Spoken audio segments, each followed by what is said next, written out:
ذلك كان لا بد للشعوب العربية والإسلامية بسم اللہ الرحمن الرحیم۔ السلام علیکم، آپ دیکھ رہے ہیں قاری انور آفیشیل یوٹیوب چینل۔ میں ہوں آپ کا ہوسٹ محمد بدر۔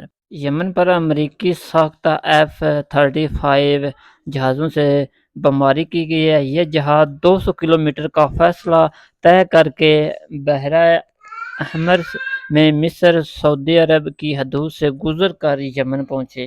فضا میں ان جہازوں میں اٹلی کے جہازوں سے تیل بھرا گیا۔ یمن کے حوثیوں نے اس حملے کا جواب دینے کا اعلان کیا ہے۔ اگر کسی عرب نے اسرائیل پر حملے کے راستے میں رکاوٹ کھڑی کی تو ہم ان سے اسرائیلی جیسا سلوک کریں گے۔ یمنی حوثیوں نے طبلِ جنگ بجا دیا ہے۔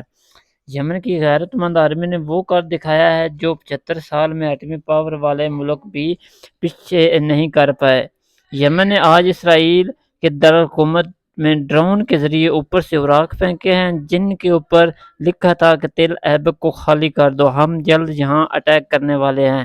یہ قبضہ اب مزید نہیں رہے گا۔ تل ایبک میں موجود یہودی اس قدر بخلاہٹ کا شکار ہو گئے ہیں کہ ڈر کے مارے انڈر گراؤنڈ چلے گئے ہیں۔ اسرائیل کے سارے ڈیفنس سسٹم یمن کے ڈرون کے آگے فیل ہو چکے ہیں۔ نیتن یاہو امریکہ کو پکار رہا ہے، یمن کو روکو، جب یمن والے سمندر میں امریکہ اور برطانیہ دونوں کو دھو رہے ہیں۔ اس سے پہلے اسرائیل غزہ میں اوپر سے اوراق پھینک کر کہتا تھا کہ یہ علاقہ خالی کر دو۔ اب یمن 2500 کلومیٹر دور سے بیٹھ کر یہ کام اسرائیل والے کی دارالحکومت میں کر رہے ہیں۔ آفرین ہے یمن والوں کی بہادری پر۔ ایک وقت میں اسرائیل امریکہ اور پورے یورپ کے ساتھ ٹکر لے لیا ہے۔